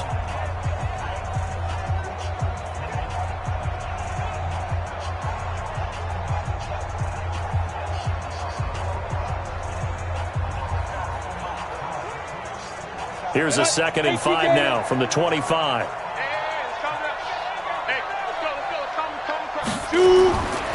It's Scarborough again. And he's able to get out to the 32, brought down there. 7 yards there and a first down. Do my eyes deceive me, or is he getting stronger as this game moves along? Burst seems just as good here in the fourth as it was way back in the first, doesn't it? I do believe someone put a lot of time in the offseason and continues to condition during the season in order to continue to carry the ball at this rate.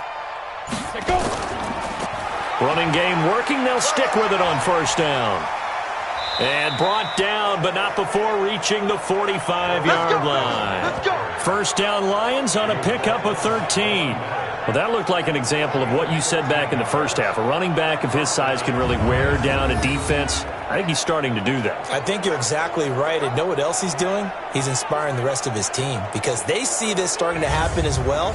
So that means they're going to redouble their efforts to help him out. Extra blocking, getting downfield, helping him out. You think you're going to get this? Sit up. You think you're going to get this? Sit up. And to give this time to the tailback. They're going to snuff this play out behind the line. We have not seen that much today. A loss of 2 there, 2nd down. Brandon, it's clearly a running situation when you're up in the fourth quarter. They're going to have to stack the box and make it difficult for them to move the ball. Made it very difficult right there. Now they need to repeat that effort. Yeah, bring 7, 8, 9, whatever it's going to take to slow them down.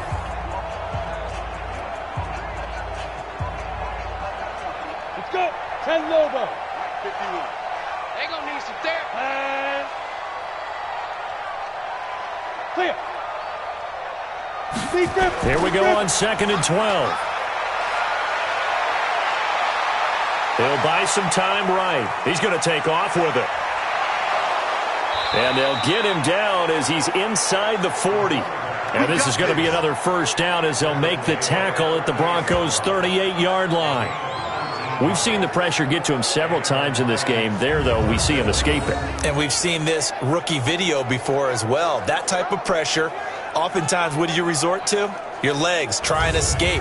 What you hope is that this doesn't become habit for him, that he learns how to handle the pressure, still keep his eyes downfield, and make some throws. So a 1st and 10 now in Denver territory at the 38.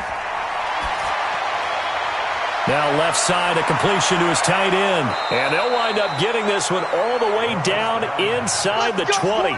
Good work after the catch. Going to net him 23 and a first.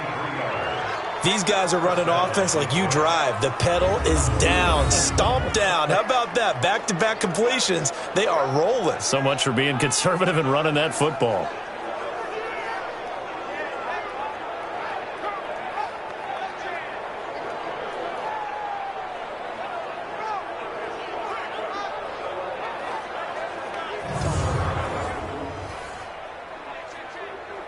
Ready?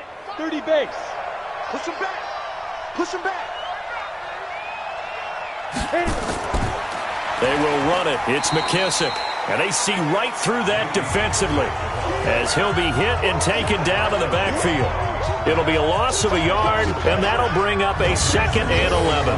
As we get late in this one, Is altitude a factor for a visiting team in Denver? Is that something that's overplayed? No, it's real, and I know a lot of the visiting teams like to downplay it because they don't want to get into the heads of their players, but you can't avoid it. As soon as you get to the locker room, you get to the stadium, they always post it in there. Welcome to Denver. Altitude 5,280 feet. The air is rare. Now a handoff here to his running back. And maybe a measure of revenge there. He's had his way in this one, but this time they get him behind the line. It'll be a loss of 1, and they'll be facing a 3rd and 12. You know, it's become cliche, but we have seen it and observed it. When runners have days like what we're seeing right now, they often take their offensive linemen out for steaks afterwards, don't they? They all go buy them dinner. But after a play like that, he might reduce him, might go to the corner and just grab a hot dog or two, huh? Hey, I mean, they've still been blocking for him well in this game. They don't get one mulligan up front. Okay, so what we're saying then is we're going petite filet instead of porterhouse. 8 ounce. 8 ounce is good. All right, just checking. And they'll hustle up to stop him well shy of the first, right around the 15. A minimal gain there on the 8th play of the drive.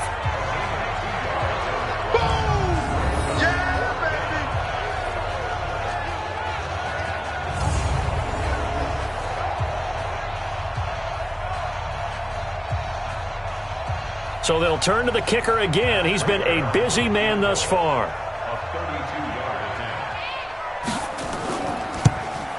And Prater's kick is on the money. It's good. And that lead will move from 20 up now to 23. So it's 3 more points, and that widens this thing out even further here in the 4th. And you know in this league, you can never have enough points, but this widens it out, as you said, and now it's all about ball control, isn't it?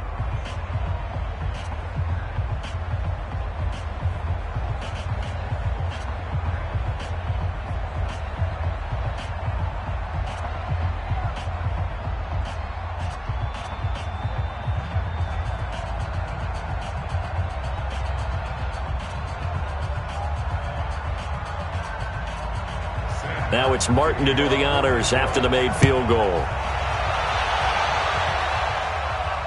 This is fielded a couple yards deep. And he'll get it up past the 20 to the 22-yard line. Let's go, get inside, let's go.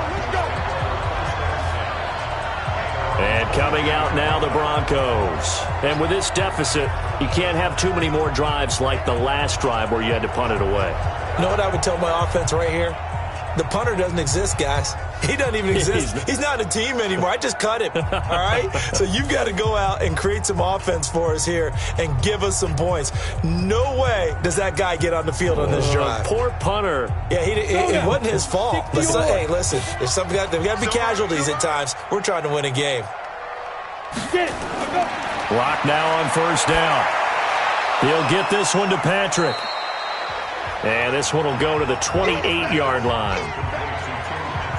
Decent start to the drive, but let's face it, they need a lot of things to go right in a short amount of time, down 3 scores. Yeah, they're going to run their 2-minute offense here in this game, but this is for future games. Can they get better and be ready for the next time, hopefully with a chance to win? 6 yards was the pickup on the last completion, so here's 2nd and 4. They look to throw. It's Locke. He completes this to Sutton. And they're able to get this one across the 35. A 10-yard pickup, and it's enough for a Broncos 1st down. This has to go down as one of the simpler routes in the playbook, but oh so effective. Nice completion there. Keeps the sticks moving. Locke now 6 for 6 since coming back out of the locker room. It's 1st and 10. On 1st and 10, here's Locke finding the open man, and that's Tim Patrick. And he'll be stopped right at midfield. That one going for a gain of 11 and a Bronco 1st down. That was a nicely run slant route, and what the receiver's trying to do is make the defender think he's going upfield for a deeper route and then breaks it off, usually after about 3 to 4 steps, and cuts towards the middle of the field. And now what he's trying to do is use his body to keep the defender away from the football and give the quarterback a really nice target. And they'll work this down to the 40-yard line, tackled there. A 10-yard pickup, and it's enough for a Broncos 1st down. And at his size, he's a smaller back. You can get him to football. He can kind of get lost, make someone miss. It's good for him. Yeah, it's great for him. I like what you said there. Sometimes he gets lost in the traffic a little bit, but get him out in the open field into some space. That plays to his strengths the best and keeps him out of it where all the big boys are, you know, make him make someone miss in the open field. And he'll get it down on the play to the 37. You got the big lead defensively. Willing to give him that underneath stuff, right? And this is why you work on your tackling. Tackle them after the catch, inbounds, keep the clock running. Just go ahead and bleed the game out that way. That first down completion only netted him 3. 2nd and 7.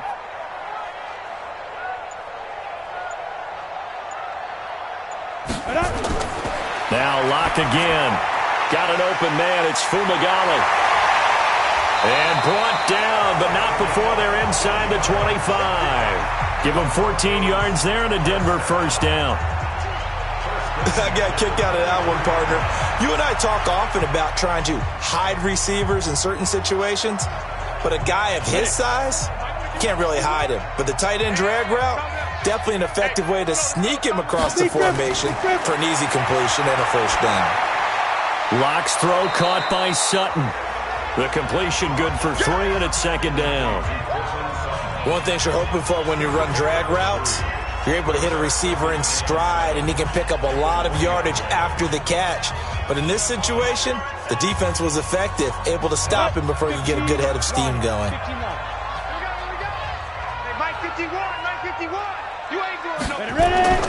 Looking to throw again on 2nd down. Lock, and that is incomplete.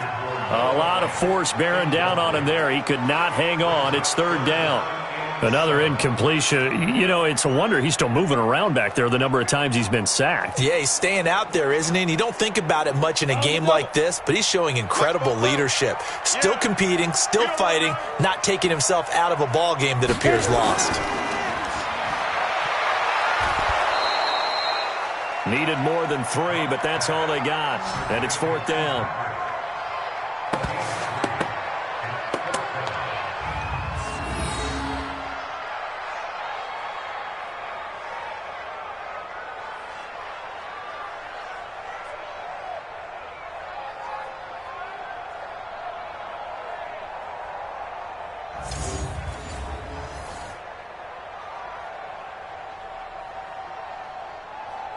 They're already slim hopes are going to ride on this one. They'll go on 4th down. Lock to throw for it on 4th. And this is incomplete. Boy, it looked like he had it and dropped it. And the Lions will take over. So they finally get their first trip to the red zone, and it ends with nothing. And that's what I'm going to focus on with you, because you teed it up really well. Finally get to the red zone. So there's got to be a little bit of frustration because they haven't moved the ball as well as they wanted to all game. Now they get there, but we got to go for it because we don't know if we're going to get back here again. We don't know how many opportunities because they've been sputtering a little bit. Absolutely. At this stage in the second half, to get there and not get it for the first time, tough.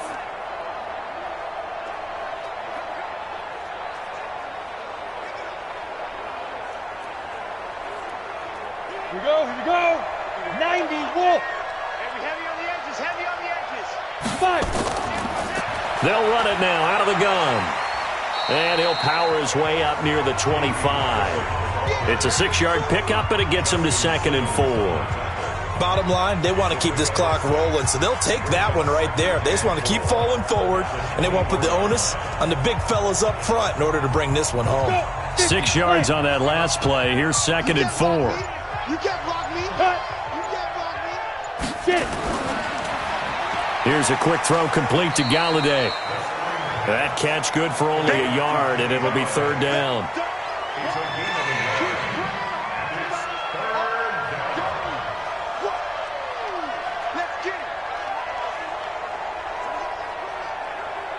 Break. Mike 51. Mike 51. What? Here we go. Patch it. And he'll give it here to his running back. And he gets it to the 32. Good enough for a first down. 7 yards there, good enough to move the sticks. He's still rumbling, isn't he? Still looking fresh in this one despite the heavy workload. But you and I both know, well-conditioned, and he did tell us that he thrives on being at his peak late in ball games.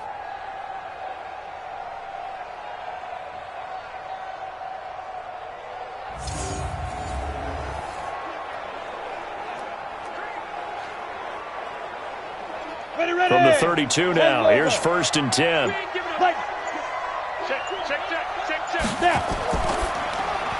He'll get this one to Galladay. And he'll be brought down somewhat awkwardly here, and a late flag as well. I think this one's going to be a face mask. They're down here in the 4th, and that personal foul penalty is not going to help. No, in these types of situations, players will tell you that's extra intensity. From where we sit, it's actually frustration. Not a good play.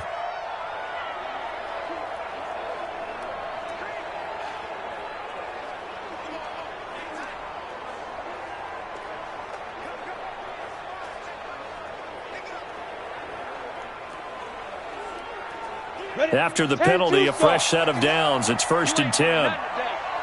You ain't doing nothing today. Open man is Galladay, complete. And he'll lose yardage on the play back at the 45-yard line. He'll wind up losing a yard on the play, and it'll be 2nd and 11. A pass for negative yardage, obviously no good. Maybe he shouldn't have thrown it, or maybe he shouldn't have caught it. And I think we were seeing it at the same time, weren't we? Maybe you let that one go, right? Because you can see the lost yardage about to develop. But that goes against every instinct of a receiver. They're taught to catch everything. So it's really hard to be mad at him and yell at him for trying to make that play.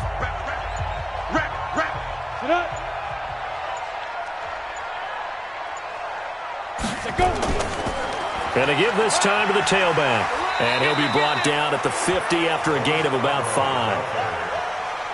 On a 2nd and long, it's really nice to see an offense that has enough confidence to run the football in that situation. I think that goes back to their practice and game planning.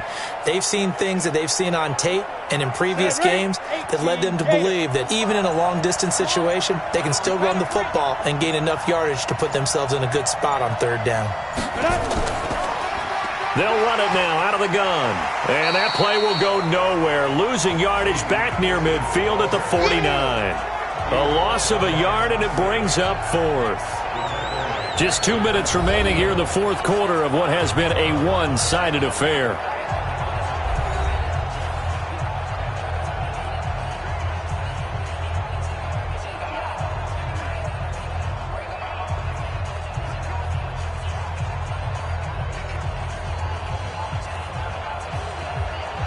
So the Lions in possession of the football as we welcome you back.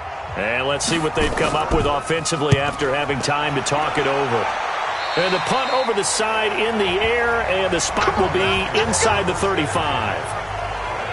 And Denver getting set to take the field. They've lost this one. Their offense has struggled. Do they try to put together something here at the end just to take into next week? Yeah, sometimes teams want to do that, and coaches want to. I remember one time I was on a team, and we were losing late in the game like this, and you knew it was lost. It was over, right? And the coach called a running play and pretty much said to everyone, I want to see something executed well before we get out of here. And that was the message to the team. Just something to build on. Just something to build on, get it done, and maybe we can look at that and say, we'll get better as we go forward.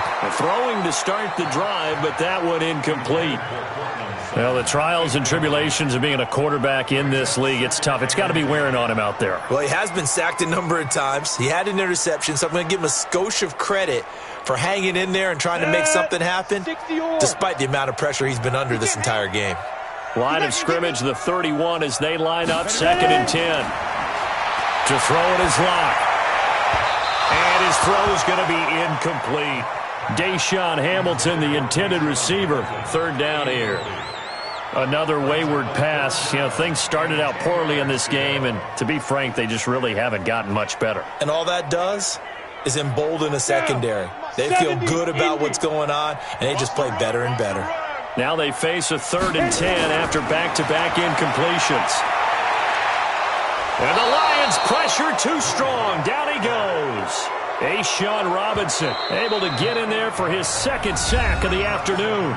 Now the Broncos are going to call the first of their timeouts as they stop it prior to what will be an important fourth down.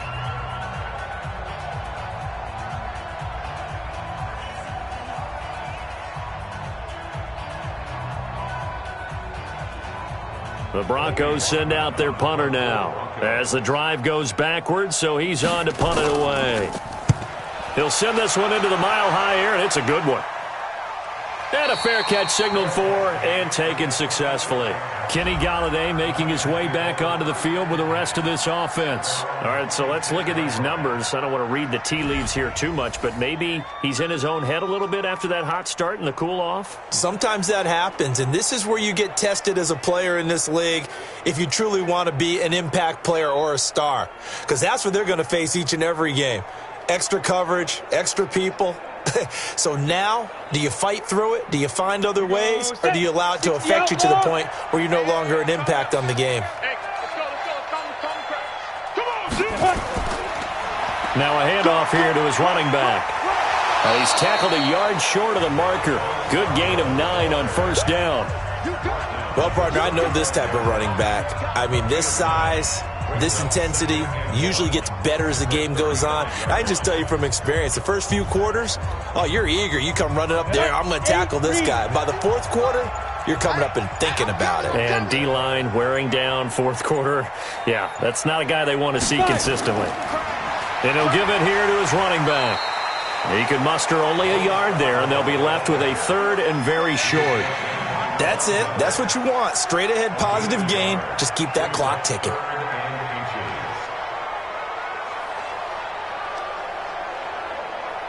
On the ready. And here we go, G. Double time, double time. 3 down, 3 down. Get it, clear. Going to give this time to the tailback. And he's going to have the first down at about the 38. Got what he needed for the first down with a gain of 2.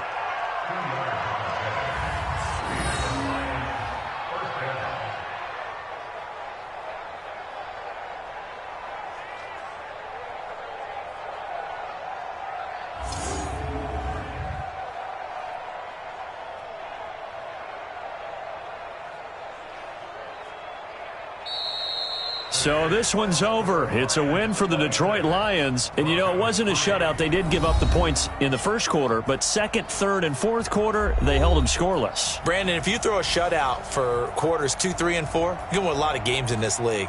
And this felt a lot like, almost like if you say baseball, and the pitcher goes through the lineup the first time and the hitters get to see him, and then they come out after that and the bats start blazing, right?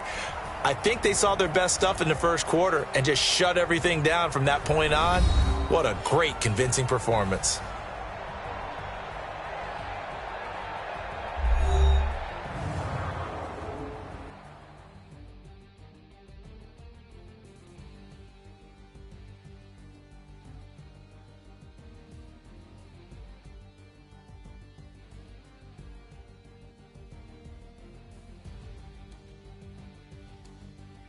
So that'll do it for us. For my partner, Charles Davis, and all the hard-working men and women on our crew, I'm Brandon Gaudin. You've been watching the NFL right here on EA Sports. Enjoy the rest of your afternoon, everyone, as we say so long from Denver.